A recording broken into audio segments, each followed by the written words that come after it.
You know that feeling on a Sunday evening when it's maybe 7 o'clock, you haven't done anything wrong, and your stomach just quietly drops? Nothing bad has happened. Nobody called. There's no crisis. But there's this low, slow weight that starts settling somewhere in your chest, and you already know exactly what it is. It's the job. It's the fact that tomorrow exists. And the worst part, the part that actually keeps people up, isn't the bad manager or the pointless meetings or the work that stopped meaning anything a long time ago. The worst part is that voice, the one that says, you don't have a choice here. And here's the thing that most career advice completely ignores. That voice isn't being dramatic. It isn't anxiety talking. That voice is doing math. It is looking at your bank account, running the numbers, and giving you an accurate read of your actual situation. And until you understand that, you can update your resume 100 times, and you will keep landing in slightly different versions of the same cage. Now, most people think the solution to feeling trapped at work is a career problem, better skills, more networking, a stronger personal brand. And look, those things matter eventually. But here's what they're missing. The reason you feel like you can't leave, can't push back, can't ask for what you're actually worth, that's not a career problem. That is a savings account problem. The cage isn't built out of your boss's decisions or your industry's politics. It's built out of a specific number or the absence of one sitting in your bank account. And the moment you understand the actual relationship between those two things, you stop feeling like a victim of your job and start seeing it as a math problem you can solve. My name is David, and I spend way too much time thinking about money, career psychology, and why some people seem to move through their professional lives with this quiet, almost unreasonable confidence while everyone around them is white-knuckling through performance reviews and pretending to be grateful for a 3% raise. If you want to understand the real mechanics behind why you feel financially trapped at work, not the surface stuff, the actual wiring underneath, hit subscribe and give us a thumbs up if it ends up shifting something for you. Now, before we get into this, let me ask you something. Think about the last time your employer asked you to do something you genuinely didn't want to do. And think about whether you said yes because you agreed or because the alternative felt too dangerous to consider. That gap between those two things is exactly what we're talking about today. Section 1. The invisible bars. Here's something that will probably never show up in a personal finance article because it doesn't look like a money topic on the surface. Your savings account is your professional leverage. Those two things sound like they belong in completely separate conversations. One is about a number in a bank. The other is about power dynamics at work. But they're the exact same thing operating under different names. And the second you see that clearly, really see it, you cannot unsee it. Let me be very specific about what is actually happening when you have nothing saved or close to nothing. The moment you walk into that building, you are negotiating from the weakest possible position. Not because your skills are weak, not because your contributions aren't real, but because at some level, everyone in that room understands that you need the next paycheck more than they specifically need you. And that asymmetry shapes every single interaction you have at work, most of them in ways you don't even notice. Think about it this way. Imagine two people sitting in the same office. Same role, same skills, same salary. The only difference is that one of them has 4 months of living expenses sitting in a savings account they haven't touched. The other has $600 and a credit card that's most of the way to its limit. Now the boss walks in and says he needs someone to come in Saturday. No extra pay, just needs it done. Watch what happens. The person with $600 does a rapid internal calculation. What happens if I say no? What happens if I create friction? What if this becomes a pattern of me being difficult? And the answer to all those questions runs straight into the same wall. I cannot afford for this to go wrong. So they say yes, not because they want to, because the math told them to. The person with 4 months of savings runs a completely different calculation. They're still thoughtful. They're not reckless. But the word catastrophic does not appear anywhere in their thinking. And that difference, catastrophic versus inconvenient, is the entire ball game. And here's where it gets really interesting.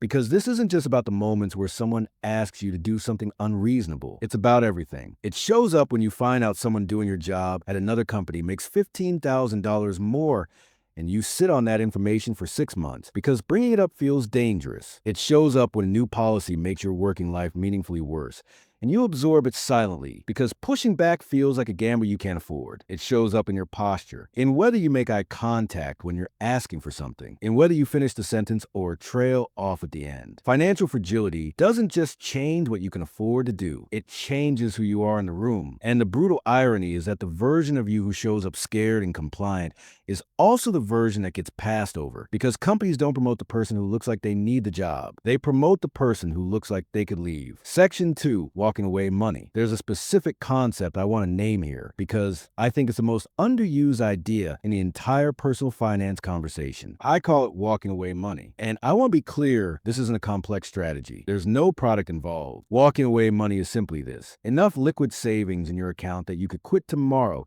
and remain genuinely okay for a real stretch of time. Not comfortable, not thriving. Okay, for most people, that number sits somewhere between 3 and 5 months of actual take-home pay. Depending on your expenses, your city, your situation, that might be $9,000. It might be $18,000. The exact figure is less important than what it does to your psychology the moment it exists. Here's the thing most people miss about this. The point is not to spend it. The point is to know it's there. Think about what it actually feels like to buy a car when yours just broke down on the highway and you need to replace it by Monday versus walking onto a car lot on a Saturday afternoon when you already have a reliable car in your driveway and you're just curious what's out there. In the first scenario, every minute you spend on that lot, the salesperson owns you and both of you know it. In the second scenario, you have all the leverage in the world and you didn't do anything differently except show up without desperation. The car is the same. The price on the sticker is the same. Your options changed. And options are the only real currency in any negotiation, including the one you're running with your employer every single day, whether you recognize it as a negotiation or not. And here's the crazy part. Research consistently shows that people with 3 to 5 months of liquid savings report significantly higher job satisfaction, even when their actual job hasn't changed. Same boss, same commute, same workload, but their relationship to it has been completely restructured because at some deep level, they know they are choosing to be there. And there is a psychological distance between choosing to stay and having to stay that changes everything about how you show up. When you're choosing, you ask the question in the meeting instead of keeping your head down. You walk into the performance review with a number in mind instead of waiting to see what they offer. You push back on the deadline that isn't realistic. You say, actually, I can't do Saturday this week. Not because you become difficult, because you become someone who knows their presence has value and has a financial position to act like it. And the almost comical part, that version of you also gets promoted faster, gets paid more, gets the interesting projects. The walking away money doesn't just protect you, it makes you more valuable to the exact place you haven't left yet. Section 3, the loyalty penalty. Let's talk about the number that I think should make every loyal employee genuinely angry. Because here's what's really crazy. Most people who feel financially trapped at work are not just losing their options, they are actively losing money, significant amounts of it, and it's happening so slowly and so quietly that almost nobody connects the dots. This is what I call the loyalty penalty. And it is, frankly, one of the most expensive invisible costs in the average person's financial life. Here's how the math works. The average annual raise for staying at the same company sits somewhere between 2 and 4%, which sounds reasonable until you realize that inflation tends to run in the same range, meaning in real purchasing power terms, you are essentially running in place. Meanwhile, the average salary increase that comes from switching jobs externally, same industry, comparable role, just a different employer, is consistently somewhere between 10 and 20%, sometimes more. So there's a gap, a permanent compounding year-over-year gap between what staying pays you and what leaving would pay you. Stick with me here, because this is where the numbers start to actually sting. Let's say you're earning $58,000. You've been at your company 4 years, getting your 3% bumps. You're at about $65,000 now. Your colleague, same background, left twice in those same 4 years, is sitting at $82,000. That's a $17,000 annual gap. That's not nothing. That's a $17,000 difference that hits your tax bracket, your retirement contributions, your ability to build the walking away money that would fix the problem in the first place. And here's the kicker. That gap compounds because your next job offer, your next negotiation, your next raise are all anchored to your current number. The loyalty penalty doesn't just cost you this year, it costs you every year from here forward. And here's what makes this even harder to stomach. The company is not doing anything wrong by the standard. They are managing a budget. They are paying you the minimum required to keep you from leaving. And as long as your savings account says that leaving is catastrophic,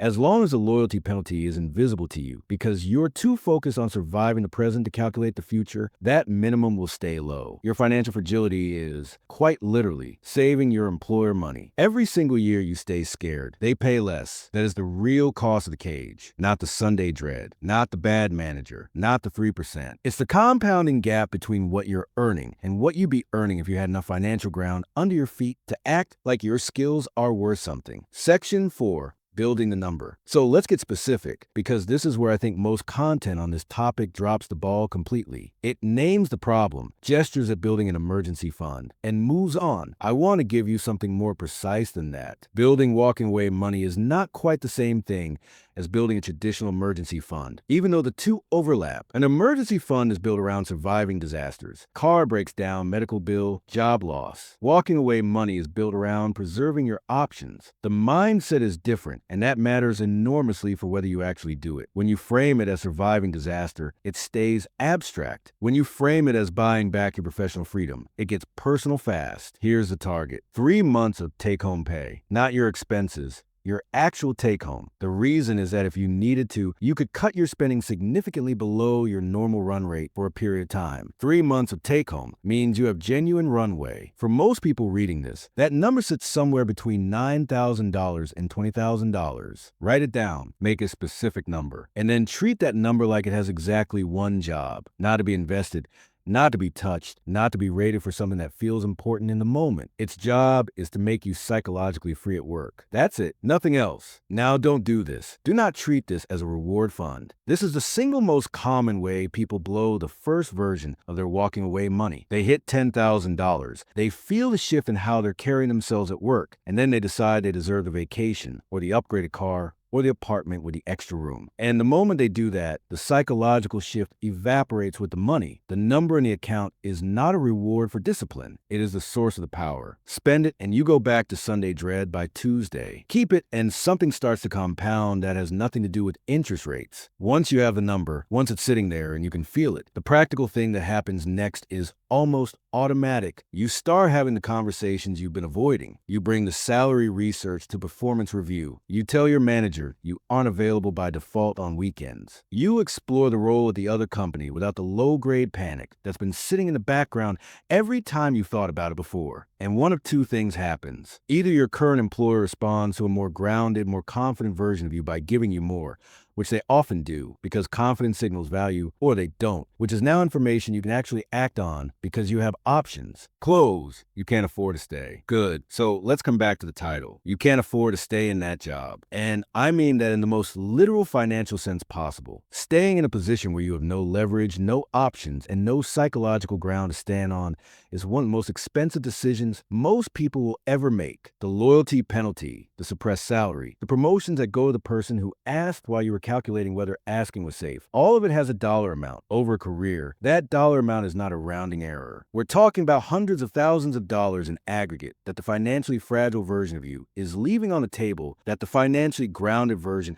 would pick up without even trying that hard. That isn't motivation poster math. That's compound arithmetic applied to a real salary over a real career. But here's the flip side, and this is the part one actually want you to sit with for a second. You can't afford to stay. Good, because that discomfort, that Sunday stomach drop, that voice that says you don't have a choice, that is the most useful signal your nervous system can send you. It's not telling you something is wrong with you. It's telling you that your financial position and your professional situation are misaligned, and that the gap between them is costing you in ways that are both invisible and enormous. The fix is not to manage the dread better. The fix is to close the gap, build the number, protect it, and then watch what happens to the person you become at work when that number exists. Here's what's really interesting about the people who seem to glide. The ones who always seem to get the raise, the project, the opportunity, the promotion. They are not always more talented than you. They are not always working harder. What they almost always have is a financial foundation that removed desperation from their decision-making. And desperation, it turns out, is extraordinarily expensive. It's expensive in the salary you accept because you are afraid to ask for more. It's expensive in the situation you stayed in 6 months longer than you should have. It's expensive in the risk you didn't take